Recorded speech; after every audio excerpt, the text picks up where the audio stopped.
The cafe in Maple Ridge is louder than it should be for a weekday afternoon. The espresso machine screams, chairs scrape against tile, and rain taps impatiently at the windows like it wants inside.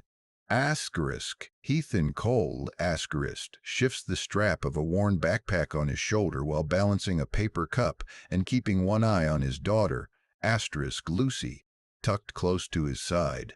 He just wants coffee and 5 quiet minutes before the next responsibility hits. The automatic door stutters and stops. A woman in a wheelchair is caught halfway in, rain spotting her jacket. People notice and immediately decide not to. A staff member hesitates, unsure. The air thickens with that familiar public discomfort. Ethan steps forward on instinct, then freezes when her voice cuts sharp and steady. She says she does not need pity, not help, not looks. Her pride fills the room, daring anyone to get it wrong. Everything goes still. Then Lucy tugs Ethan's sleeve and asks, softly, why the door won't let the lady in. Not why she's in a wheelchair, just why the door's being mean. The woman looks at Lucy before she looks at Ethan. Ethan exhales, makes a quiet choice, and reaches for the door. The woman's reaction is not what anyone expects. Subscribe to Just Dead Things for more powerful single dead stories, and tell me in the comments where you're watching from. By the time most of Maple Ridge is turning off lights and locking doors, Ethan Cole is clocking in. The distribution warehouse sits on the edge of town, all concrete and humming belts, and it smells like cardboard dust and machine oil. He works the overnight shift because it pays a little more and because it lets him be home in the mornings.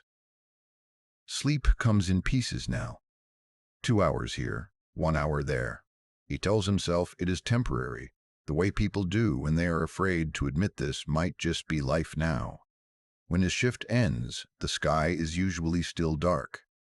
Ethan drives home with the radio low, windows cracked to keep himself alert. The duplex they rent is small but clean. Lucy's shoes are lined up by the door. Her drawings are taped to the fridge with mismatched magnets. Every decision in the house bends toward her. What food they buy, which bills get paid first, which corners of his own exhaustion he ignores. Lucy's mother died 2 years earlier. The word died still feels unreal in Ethan's mouth, so he rarely uses it. He tells people she passed, like she just stepped out of the room and might come back. Grief lives in him quietly. It does not scream or sob anymore. It settles into his shoulders, his jaw, the way he braces before opening mail. Bills stack on the counter no matter how carefully he plans. Rent, power, daycare.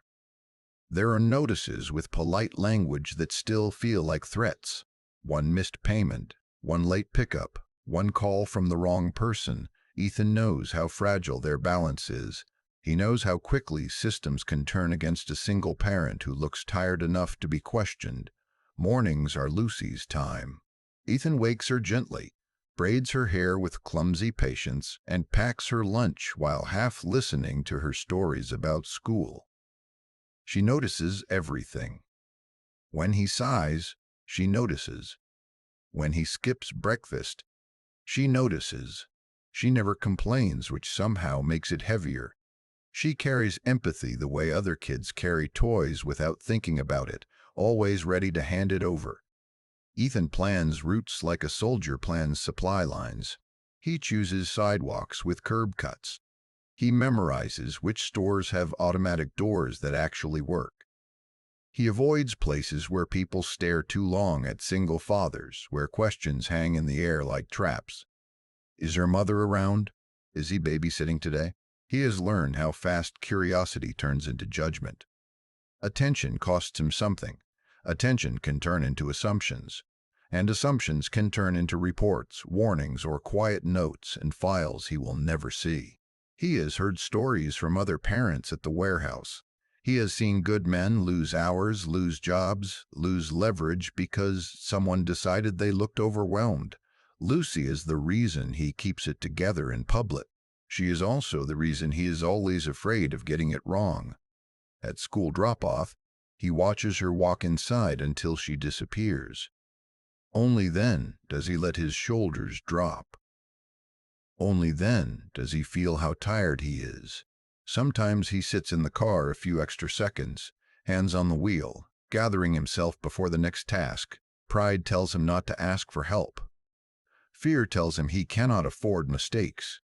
Ethan does not see himself as heroic.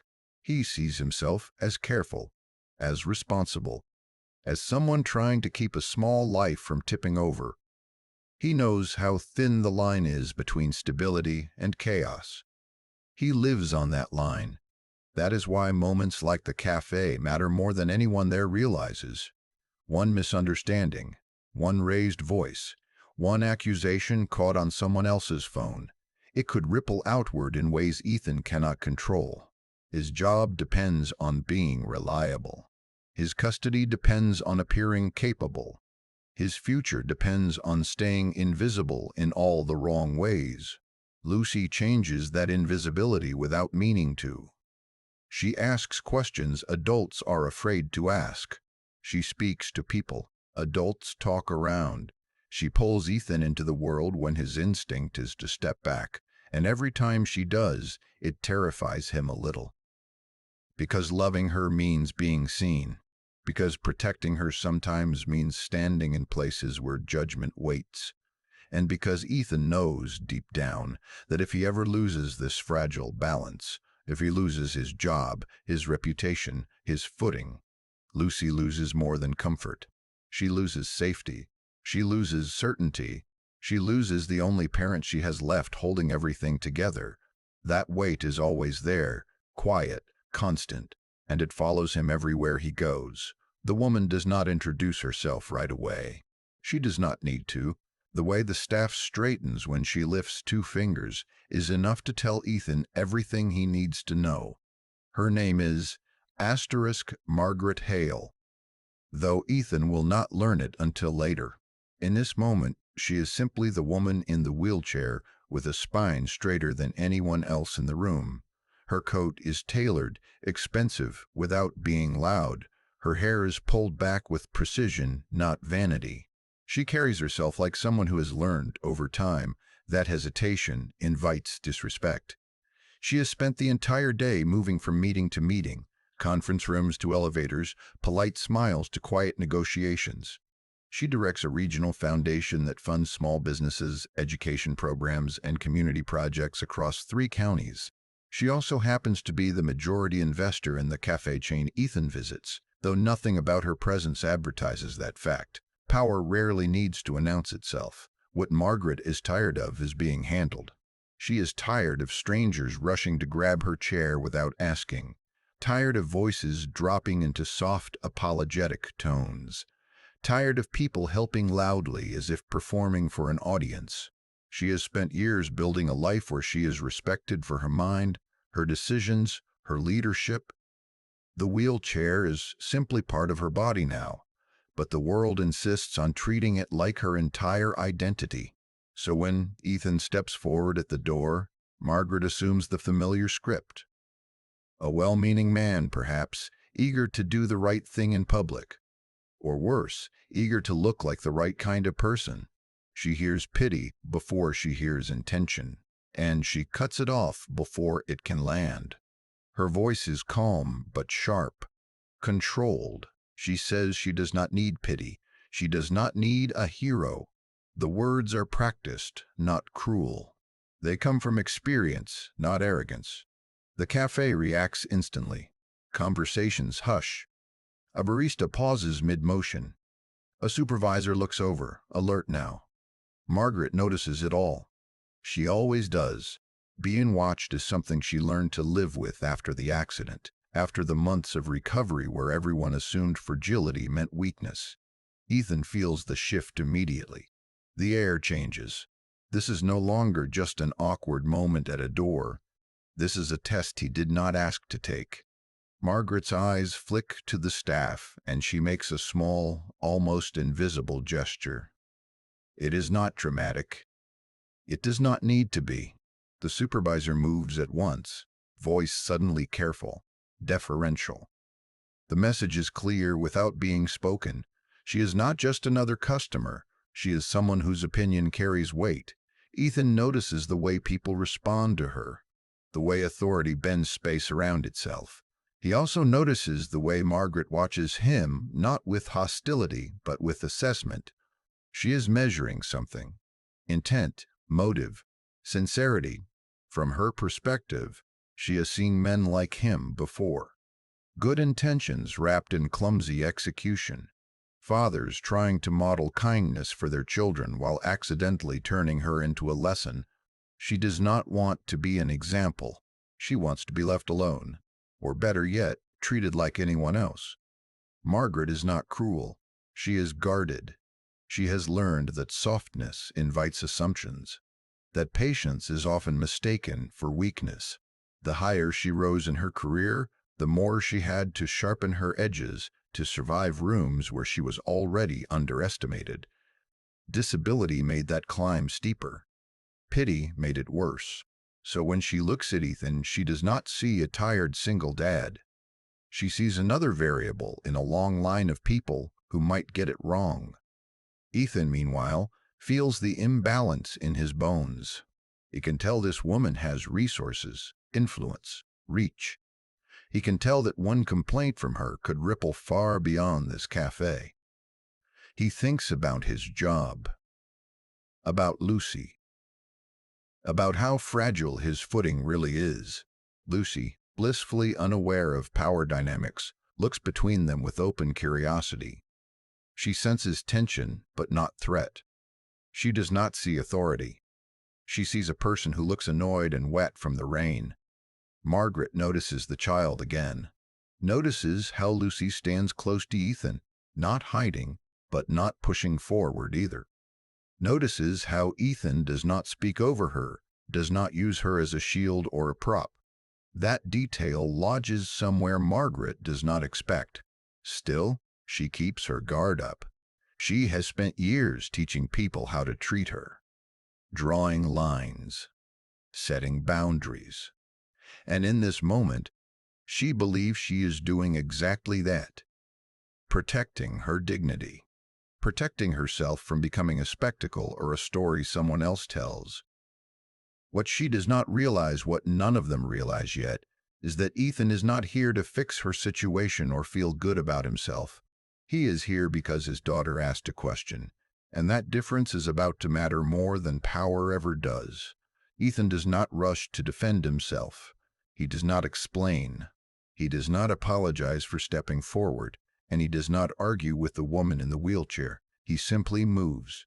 The door is still stuck, its sensor blinking like it cannot decide what it is supposed to do. Ethan shifts Lucy slightly behind him, a gentle hand on her shoulder, not to hide her, but to keep her steady. Then he crouches just enough to look at the base of the door. Years at the warehouse have taught him how machines fail. Not dramatically, quietly, a loose connection, a tired hinge, a sensor knocked out of alignment. He presses the manual release, holds the door open with his shoulder, and steps back without ceremony. There is no announcement, no look around to see who noticed. He keeps his eyes level, his posture relaxed, as if this is the most ordinary thing in the world. "Go ahead," he says to the woman, his voice neutral, not encouraging, not patronizing, just factual. For a brief second, Margaret does not move. She is used to people hovering, narrating their kindness, waiting for gratitude. Ethan does none of that. He does not touch her chair. He does not lean in. He simply creates space and gives her control back. She rolls forward on her own terms. The cafe exhales, though no one realizes they have been holding their breath. Lucy watches closely. When Margaret clears the doorway, Lucy steps beside her, eyes bright with curiosity rather than concern. She does not lower her voice. She does not look to her father for permission. "Does your wheelchair go fast?" Lucy asks, as if asking about a bicycle. Ethan's heart stutters for a half second. the familiar parental fear of saying the wrong thing flaring up. But before he can redirect, Margaret lets out a small, surprised laugh. It slips past her defenses before she can stop it. "Fast enough," Margaret replies. "Faster than people expect." Lucy grins, satisfied. She tells Margaret about her school project, about how she is learning states and capitals, about how her dad forgets where he puts his keys but always remembers to pack extra snacks. She is not performing kindness. She is just talking. Ethan remains quiet. He thanks the staff member who finally steps forward to reset the door, speaks to him like an equal, not like someone who failed. He orders coffee the same way he always does. No special tone. No apology. No explanation of what just happened. Margaret notices all of it. She notices how Ethan never once refers to her wheelchair as an obstacle, how he does not ask questions that center on her condition, how he treats the moment as a shared inconvenience, not her personal burden. She notices how Lucy listens when she speaks, not interrupting, not looking away, how Ethan allows that space instead of controlling the interaction. This is unfamiliar. Most people try too hard, or not at all. Ethan does neither. Margaret finds herself studying him in the quiet ways leaders do when they are deciding whether someone is competent or careless. She sees the fatigue in his posture, the lines around his eyes, the way he keeps one ear tuned to Lucy, even while ordering. This is not the exhaustion of laziness or chaos. It is the exhaustion of someone carrying weight consistently. Lucy asks about Margaret's job, not because she is curious about power, but because she is curious about people. Margaret explains, briefly, what a foundation does. Lucy nods seriously and declares that helping people should not be boring. Margaret smiles again, this time without surprise. Ethan finally speaks, not to correct Lucy, not to smooth anything over, but to add context. He mentions that Lucy's class is learning about community helpers. The words are casual, but Margaret hears the intention beneath them. He is not trying to impress her. He is grounding the moment. Something shifts.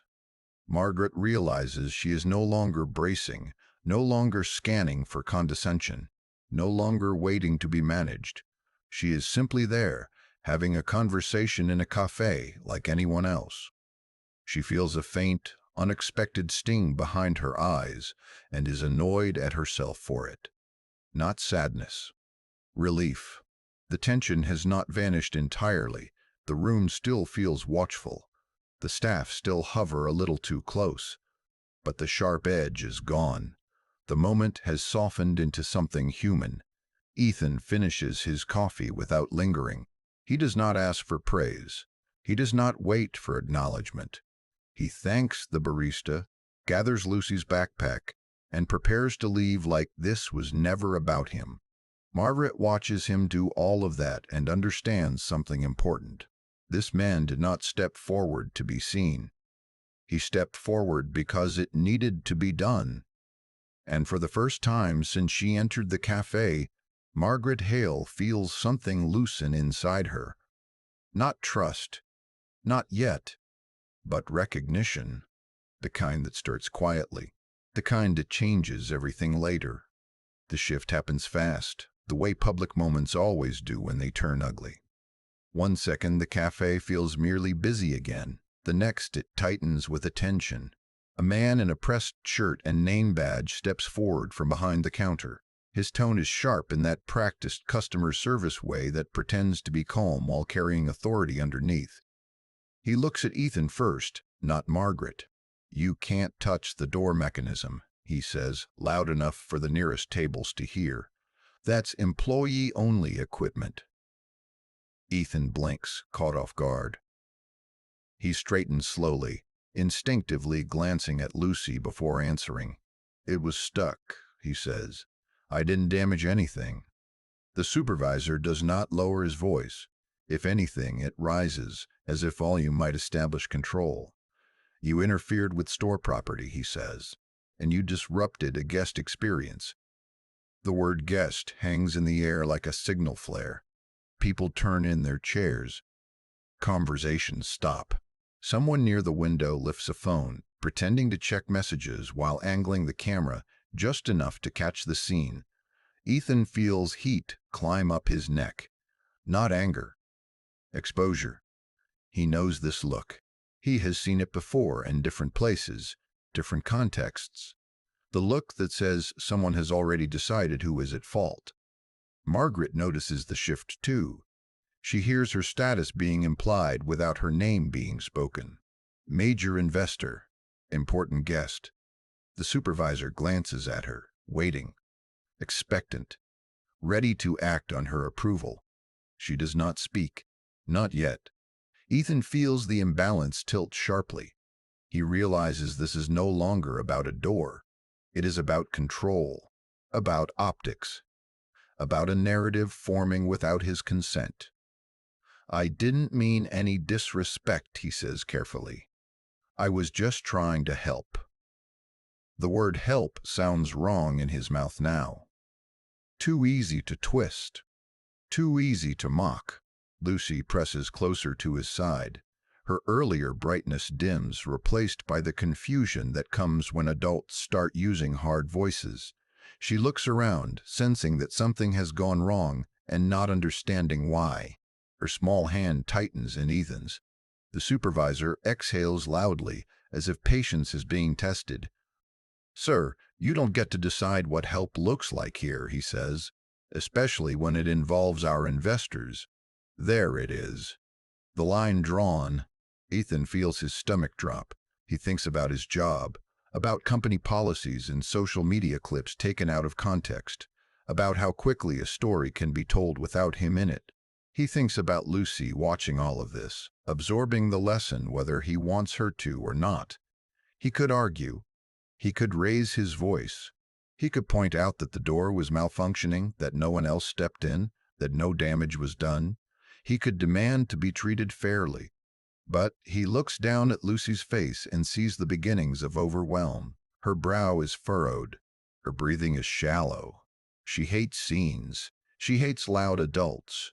She hates being the center of attention for the wrong reasons. Ethan's instinct splits in two directions. One part of him wants to stand his ground, to refuse the role being assigned to him, to protect his dignity in front of strangers who have already judged him. The other part wants to shrink the moment until Lucy feels safe again. Margaret watches this silently, more closely than anyone realizes. She sees the calculation in Ethan's eyes. She recognizes it. She has made similar calculations her entire life. How much do you push back? How much do you let slide? What does standing up cost you today? She is testing him, though she does not frame it that way to herself. She wants to know if his calm was real or convenient, if his integrity holds under pressure or only when it is easy. The supervisor continues, mistaking Ethan's pause for weakness. "We can't have guests taking matters into their own hands," he says. "If there was an issue, you should have alerted staff." Ethan nods slowly, absorbing the words without reacting. He feels the eyes on him. He hears a whisper from a nearby table. He knows someone is recording now. He can sense the story being shaped. Tired man causes scene. Disrespects disabled woman. Gets put in his place. Lucy suddenly speaks, her voice small but clear. "Daddy, are we in trouble?" That does it. The question lands harder than the accusation. Ethan crouches slightly, bringing himself to Lucy's level, even as the supervisor watches impatiently. He puts his hands on her shoulders, grounding her. "No," he says quietly. "We're okay." But Lucy's eyes are glossy. The room feels too big, too loud. She presses her face into his jacket.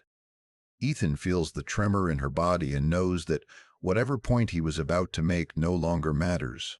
He straightens and looks back at the supervisor. His voice stays steady, but something inside him tightens. "We'll leave," he says. "I didn't mean to cause a problem." The words taste bitter. They feel like surrender. even though he knows he is choosing Lucy over pride.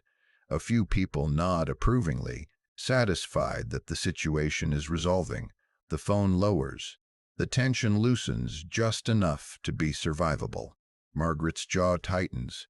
She sees the choice Ethan just made. She sees what it cost him. She sees that he is not backing down because he was wrong, but because he is protecting his child from something uglier than embarrassment. That matters to her more than she expects. The supervisor nods curtly, as if this confirms his assessment. "Thank you," he says, already turning away. "Please let staff handle issues in the future." Ethan gathers Lucy's backpack with one hand, keeps the other on her back. He does not look at Margaret. He does not ask her to intervene. He does not ask her to intervene. He does not ask anyone to see him differently. As they walk toward the door, Ethan feels every eye again. Not curious now. Conclusive. He pushes the door open himself this time, holds it wide, and steps out into the rain without another word. Lucy clings to him, her face buried in his shoulder. Ethan feels the weight of the moment settle heavy in his chest. He does not know yet what this will cost him. He only knows it will cost something. Behind them, Margaret remains seated, staring at the door long after it closes. The test is over, and she is not satisfied with the outcome. The rain follows them all the way home.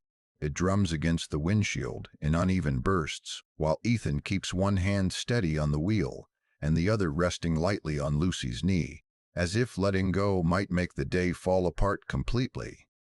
Lucy is quiet now. Too quiet. She watches the wipers move back and forth and does not ask any more questions. At home, Ethan helps her out of her jacket and sets her shoes by the door. He moves through the familiar motions on instinct, washing hands, warming leftover soup, setting the table while his mind keeps replaying the café in sharp, unwanted flashes. The supervisor's voice. The phone lifted in the air. Lucy's small body trembling against his chest. He hates that part the most. Lucy eats slowly, poking at her food. Ethan pretends not to notice, pretends this is just another tired afternoon. He keeps his voice calm, asks about school, listens as she talks about a spelling quiz and a classmate who cried at recess. She mirrors him the way she always does, trying to be normal because she senses he needs it. After dinner, he runs her a bath and sits on the closed toilet lid while she plays with plastic cups. He laughs in the right places. He keeps his answers light. When he tucks her into bed later, she holds on to his sleeve longer than usual. "Are you mad at me?" she asks quietly. The question catches him off guard. He leans closer, brushing her hair back from her forehead. "No," he says immediately. "Never." She nods, but her eyes search his face like she is looking for proof. He stays until her breathing evens out, then slips out of the room and closes the door with care. That is when his phone buzzes. The message is short and polite, which somehow makes it worse. A notice from his employer. Corporate has received a complaint involving inappropriate behavior at a local business. His name is mentioned. They will need to discuss it before his next scheduled shift. Ethan sinks onto the couch, the phone heavy in his hand. He reads the message again, slower this time, as if hoping the words will rearrange themselves into something less threatening. They do not. Complaint. Corporate. Discuss. He knows what that means. An investigation. A meeting. His side of the story weighed against optics and liability. He knows how these things go. He has seen coworkers lose hours, lose positions, lose ground they never get back. He presses his palms into his eyes and breathes out slowly.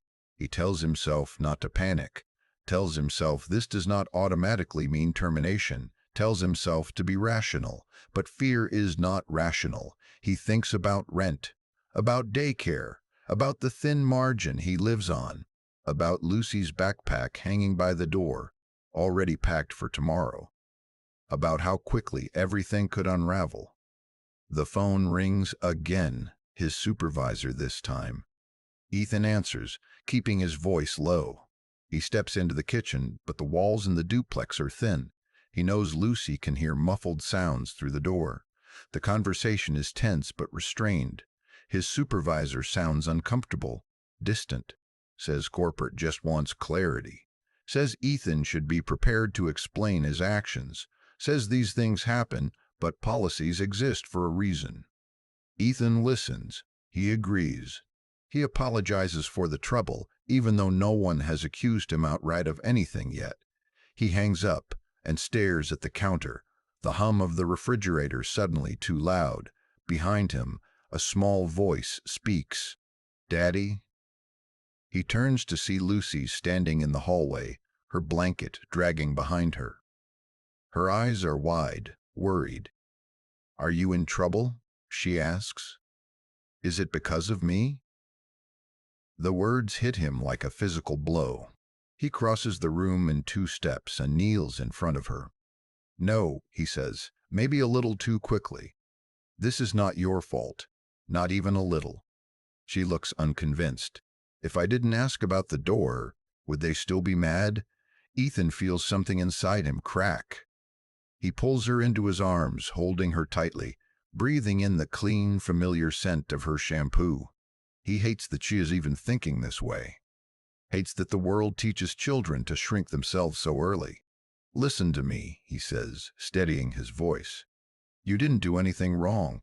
Asking questions is not wrong. Being kind is not wrong." She presses her face into his chest, nodding, but he can feel the tension in her shoulders. He carries her back to bed and sits with her until she falls asleep again, this time slower, heavier. When he finally returns to the living room, the quiet feels unbearable. Ethan sinks back onto the couch and lets his head fall into his hands. The exhaustion catches up to him all at once. The kind that is not just physical, but emotional, bone deep. He thinks about the moment in the cafe when he chose Lucy over pride. He knows, logically, that it was the right choice. But in the silence, doubt creeps in. Was it worth it? Was protecting that moment worth risking everything else? Was doing the right thing just another luxury he cannot afford? He pictures Lucy's face when she asked if it was her fault. That image settles the question, even as fear tightens his chest. He would make the same choice again. Still, that does not stop the fear from coming, from imagining worst-case scenarios, from wondering how close he is to the edge, and whether he even saw it coming. Ethan sits there long after the lights are off, listening to the rain taper into a quiet drizzle. He does not cry. He does not pace. He just sits with the weight of it, knowing that by this time tomorrow, everything could look very different. And all he can do now is wait. The community meeting is held in a multi-purpose room behind the cafe, the kind with folding chairs, scuffed floors, and a faint smell of brewed coffee that never quite leaves. Ethan almost does not come. He spends the morning staring at the email invitation, heart heavy, imagining every possible outcome. But Lucy looks up at him while he is tying his shoes and says she wants to come too, because she wants to see where grown-ups fix mistakes. So they go. The room is half full when they arrive. Employees sit together in neat rows. A few local managers stand near the walls. Ethan recognizes the supervisor from the cafe immediately. The man does not look at him. Ethan takes a seat near the back, Lucy beside him, her feet not quite touching the floor. Margaret Hale enters without announcement. The room changes the way it did in the cafe, subtle but unmistakable. Conversations stop. Chairs straighten. She wheels herself to the front and waits until the last whisper dies out. She does not smile. She does not rush. "I asked for this meeting," she begins, her voice steady, unamplified, "because a situation occurred that was handled incorrectly, and I am responsible for correcting it." Ethan's breath catches. He had not expected this. He had expected process, policy, neutral language. not accountability. Margaret explains the incident from the beginning: the malfunctioning door, the delay, the tension. She does not soften the details or polish the discomfort. She says she initially misjudged a customer's intentions because of her own experiences and assumptions. She names that mistake plainly. "I assumed pity," she says. What was actually offered was dignity. The word lands heavy in the room. She turns slightly, her gaze finding Ethan without hesitation. Ethan Cole did not interfere. He did not grandstand. He did not disrespect me or this business. He identified a problem, created space, and allowed me full control over my own movement. That is not misconduct. That is competence. Murmurs ripple through the room. Ethan feels Lucy's hand tighten around his. Margaret continues, her tone calm but firm. She addresses the complaint that was sent to corporate. She states clearly that it was incomplete and misleading. She explains that authority does not excuse public humiliation, and that no employee has the right to escalate a situation by asserting power instead of judgment. Then, she does something Ethan never expected. She names the supervisor, not with anger, with precision. She describes how the situation was mishandled, how assumptions were made, how a parent was put in an impossible position in front of his child. She makes it clear that this behavior does not align with the values the company claims to uphold. "I will not allow fear of liability to override basic human decency," Margaret says, "and I will not allow my position to be used as a threat against someone who acted responsibly." The supervisor finally looks up. His face is pale. He tries to speak, but Margaret lifts a hand, stopping him without raising her voice. "This is not a debate," she says. "This is a correction." She turns back to the room. Ethan Cole's employment is not at risk. No disciplinary action will be taken. Any record related to this complaint will be removed. Ethan feels something in his chest loosen, slowly, like a knot being untied after being pulled too tight. He had been bracing for impact for so long that relief feels unreal. Margaret's voice softens slightly when she speaks again. What happened in that café was not about policy. It was about choice. And Mr. Cole chose his child's safety and emotional well-being over his own comfort. That is not weakness. That is character. Lucy looks up at Ethan, her eyes wide. "Daddy," she whispers, "she's saying nice things." Ethan swallows hard. Margaret finishes by addressing the room as a whole. She talks about responsibility, about how power should protect people, not intimidate them. She acknowledges that dignity is often quiet and easily missed, but that it matters more than appearances. When she is done, she does not wait for applause. She simply nods once and wheels herself back. The room sits in silence for a long moment. Then someone starts clapping. Another joins in. It is not thunderous. It is not dramatic. It is steady, respectful, real. Ethan does not stand. He does not bow his head. He stays exactly where he is, Lucy's hand in his, breathing through the aftershock of being seen and defended in a way he never expected. As the meeting breaks up, a few employees approach him quietly, not with pity, with nods, with apologies, with respect. The supervisor passes without a word. Margaret stops in front of Ethan before leaving. "You did not owe me anything that day," she says, "but you gave something important anyway." Ethan finds his voice. "Thank you," he says. "It feels small, but it is enough." Margaret looks down at Lucy. "You ask good questions," she says. Lucy smiles, proud and unafraid. "He listens," she replies, nodding at her dad. Margaret's expression softens in a way the room never saw earlier. As Ethan and Lucy step back out into the daylight, the weight he has been carrying does not vanish, but it shifts. It becomes something he can stand under. For the first time since the café, he feels steady, and for the first time in a long while, He believes that doing the right thing might not always cost him everything. The changes do not arrive all at once. They come the way real stability does, quietly, without ceremony, without anyone announcing that life is about to get easier. A few days after the meeting, Ethan receives an email from Margaret's foundation. It is brief and precise.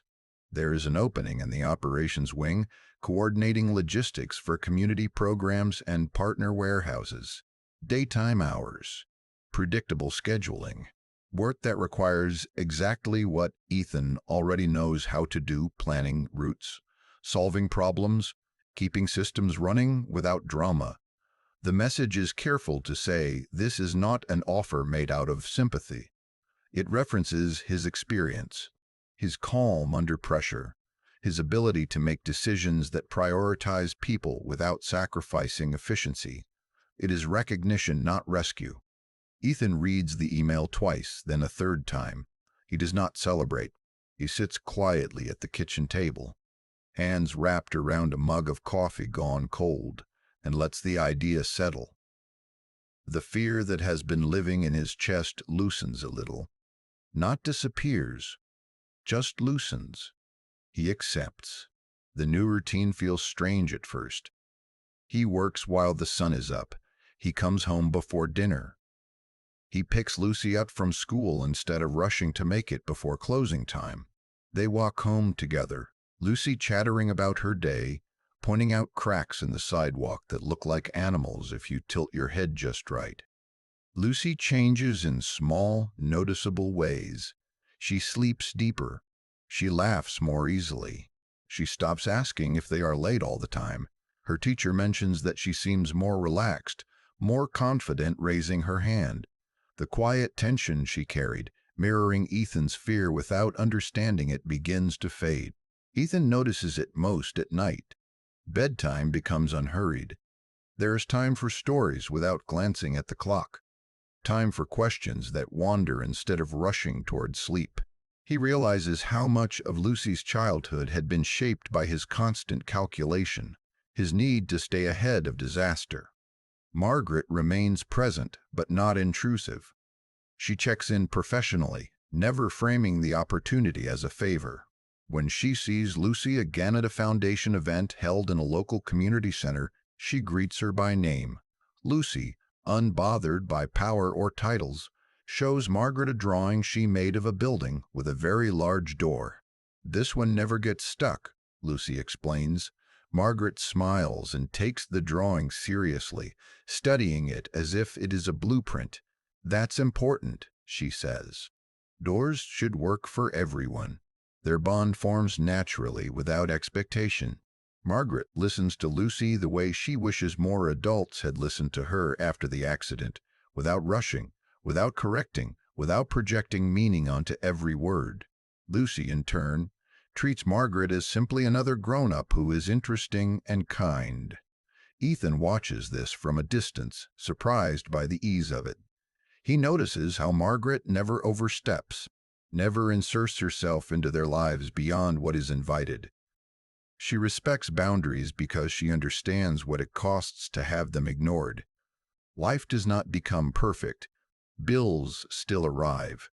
Ethan still feels tired some days. Grief does not vanish just because circumstances improve, but the constant edge, the feeling that everything could collapse with one mistake, softens. Ethan stands a little straighter at work. He speaks with more confidence, not because he has power, but because he knows his value is no longer invisible. He does not have to explain himself as much. He does not have to blaze for judgment in every room. Lucy thrives in the safety of routine. She invites friends over. She starts planning things further ahead: field trips, library days, birthday ideas. The future stops feeling like something fragile that might shatter if they look at it too hard.